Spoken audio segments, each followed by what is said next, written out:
you'll have a slightly increased risk until the age of 35, and then your risk is the same as everyone else. So most people think, well, there's not much risk of breast cancer when you're young. It's not really a high risk. But this is really unfair because of several reasons. One is there are a lot of defects in this study. And without going into too much detail, if you look at bullet number 5, 2/3 of the women in this Oxford pooled analysis were over age 45. So probably half their women were menopausal. So you're studying the effect of a birth control pill sometimes in a woman who's 80 years old who probably hasn't even heard of the birth control pill, never even took the birth control pill. Some of these studies were in the 1980s and 90s. So unfortunately, this study focused a lot on older women, and they used older studies, and they really didn't look at the risk of the birth control pill in young women, because today, most young women take the birth control pill. Do you think they take it before pregnancy or after pregnancy? What would you say? Anybody can answer? Before. Yeah, everybody's taking it before. And when it came out in the 1960s and 70s, women tended to take it for maybe a year or two after they had a couple of children, where today they could be on it 5, 10, 15, 20 years before they've even had kids. And the time before you have pregnancy, before you become pregnant, is the most vulnerable time of the breast. So this study really couldn't pick up the risk of the birth control pill. Stand back for a little bit. Am I too close? Yeah. Sorry. Okay. So it had a lot of problems. So let's look at the evidence.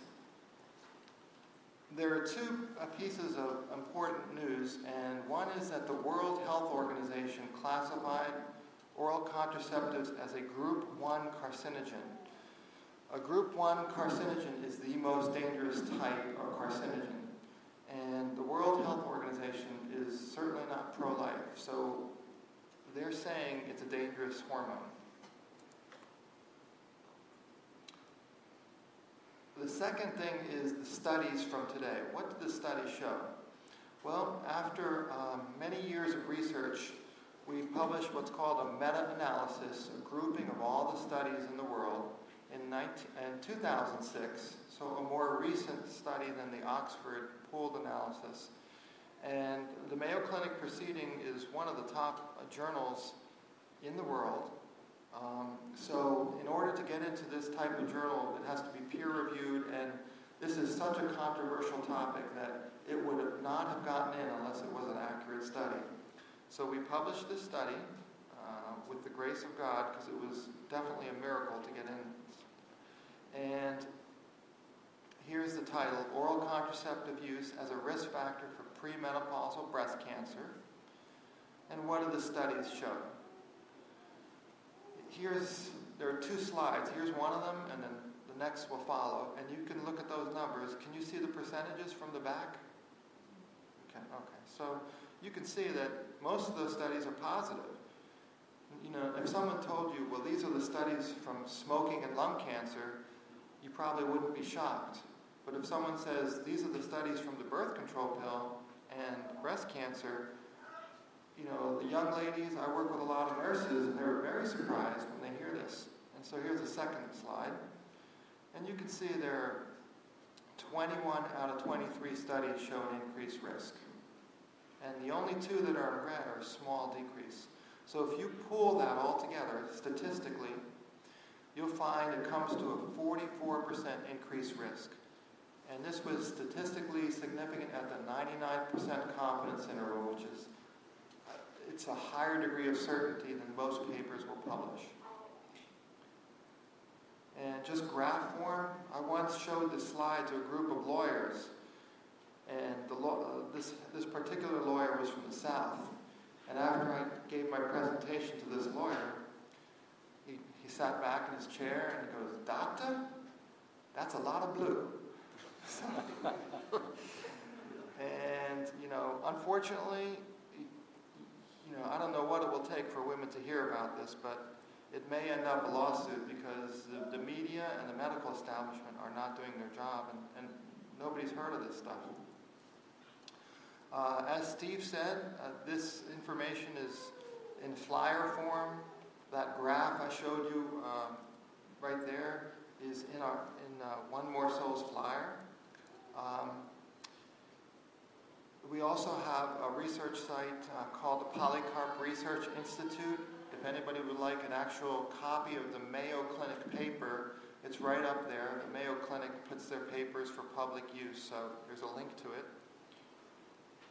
And just our study came out in 2006. There has been a couple of other studies, but one of them by a woman named Lynn Rosenberg from, I think she's from Boston. She found about a 60% increased risk in women who took the pill before age 50. So that kind of goes along with our 44% number. And one of the papers we're working on now, which I think is going to be pretty significant, is an estimation of how many women are getting the pill due to the birth control pill before age 50 every year. And the number we're coming up with right now is just probably about 6,000 women, a very conservative estimate. And people, again, they say that breast cancer is infrequent in women under 50. But if 6,000 of these women could be prevented from getting breast cancer, 6,000 out of 50,000, because 50,000 women get breast cancer every year under age 50. So that's 12% of breast cancer that could be avoided in women under age 50. You know, I don't know what the problem is, but some people seem to feel that this is not a significant number, but it certainly is if it's your friend, if it's your sister. You know, my sister has breast cancer. If your cousin or if it's your daughter or your mom, if they're one of those 6,000, there could be nothing more important. So the bottom line, oral contraceptives, especially when used before first-term pregnancy, increase the risk of breast cancer. And unfortunately, as of today, almost no women, almost no medical professionals have ever heard of this risk. And you're probably the few in this room. I mean, you know more than people in the New York Times.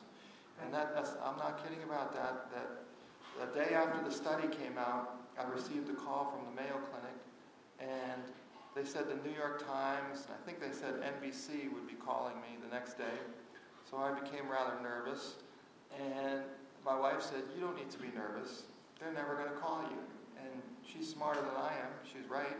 They just buried the whole thing, which means they read the study. They knew it was a good study, because otherwise they would have critiqued it. And they decided to just bury the study. So all of the major media have basically found this too controversial of an area, which is one of the few preventable risks of breast cancer, which is pretty sad.